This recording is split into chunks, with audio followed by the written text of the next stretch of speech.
Level 3 and Objective 13 is solving for different variables just in a different way. It's one step harder. The big key thing here is you got a couple different types. In number 4, we're going to talk about factoring out the variable that we're solving for, and then number 5, we're going to deal with having fractions and getting common denominators with them. So let's go ahead and look at number 4. These are the ones with the factoring out the variables. It'll just help you isolate those. So it says solve for A in terms of B and C in the equation. All this means is you want to solve for A, and then B and C will be on your other side of your equal sign. So B and C will be in your answer.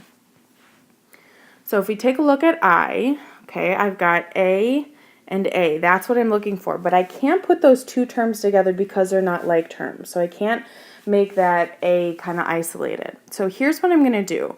Since I don't have an A on the right-hand side, I'm going to factor out an A over here, just like you would if you had 3x squared minus x. You would take out an x, and you'd be left with 3x minus 1. It's very similar to what we're going to do over here. We're going to take out an A. So I'm going to divide everything by an A. So I got A, and then what would be left would be C minus 3B equals 7BC. Okay, so I didn't change anything. I didn't cross the equal sign. All I did was factor out an A on the left-hand side. I did nothing to the right side. So now, if you notice, if I have A right here, and I want to get that by itself, A is being multiplied to this group, C minus 3B. To undo that, to get rid of it, I'm going to divide by that group. So now C minus 3B divided by C minus 3B, since it's a product to A, gets divided out to be 1. And on the left-hand side, you'll have A equals 7BC over C minus 3B. And since you can't simplify that, that would be your answer. The reason why you can't simplify that is because the denominator has a subtraction in between the C and the B. If it didn't, you could definitely simplify the variables, but since it does, we are done and can't simplify it anymore. Okay. The second one, again, we are solving for A in terms of B and C. What we want to do first is we want to get the A's, or the variable that you're solving for, on the same side of the equation. Okay, so make a note of that. Get variables on the same side of the equation. Okay, so in order to get this to become 0, I'm going to make subtract 2BA to the other side as well. And I can't combine those two terms because they're not like terms, so I'll leave them separate. A minus 2BA equals C. So now that they're both on the same side of the equation, I can factor out that A. And don't forget, A divided by A is 1, not 0. Don't break math on me. Okay, so you got A times 1 minus 2B equals C. And then again, to get A by itself, all you're going to do is you're going to divide both sides, because that A is being multiplied, by 1 minus 2B.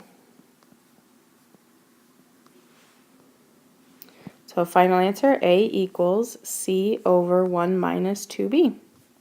Or not to be. Okay, laugh at my corny jokes. It's okay. Last type is number 5. Solve for x in the following equation. So very much like if we were combining like terms where you have 2 over 3 plus 7 over 4, we would want to get a common denominator. So you'd multiply this one by 4 over 4 and this one by 3 over 3. Okay, we get the common denominator of 12. And we could add these two together to be 29 over 12. So very similar to this now, just have variables. So if we take a look at this last question on our level 3 notes, we have 1 over x plus 2 over y equals 4. So to get the common denominator on the left-hand side, what you want to do is basically multiply them by each other. So the first one, I'm going to multiply by y over y, and the second one by x over x.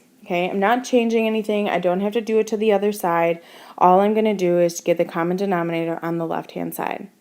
So 1 times y is y, x times y is xy. Second one, 2 times x is 2x, y times x is xy, or yx, doesn't matter. Now that I have a common denominator, I can write this as one term on the left side. So y plus 2x over xy equals 4. And we are solving for x in this equation. So I got x's both on the top and x's both on the bottom. Like in level 2, I'm going to go ahead and cross multiply this one just to clear out the denominators and the fractions. So 1 times y plus 2x is just y plus 2x, and then I'll have 4xy on the other side. Okay, so I'm solving for x, and I see that I have it on the left and on the right side of the equation. So what am I going to do?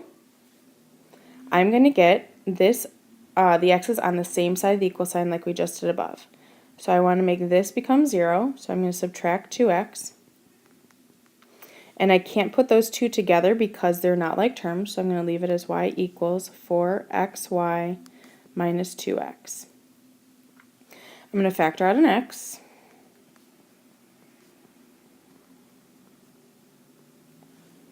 And now since I have x kind of by itself, I'm going to divide both sides by that factor of 4y minus 2. So y over 4y minus 2 equals x. Once again, you cannot, I repeat, you cannot simplify this because of this subtraction in between. A lot of the time students will see, oh, y and think that you can simplify that, but you can't.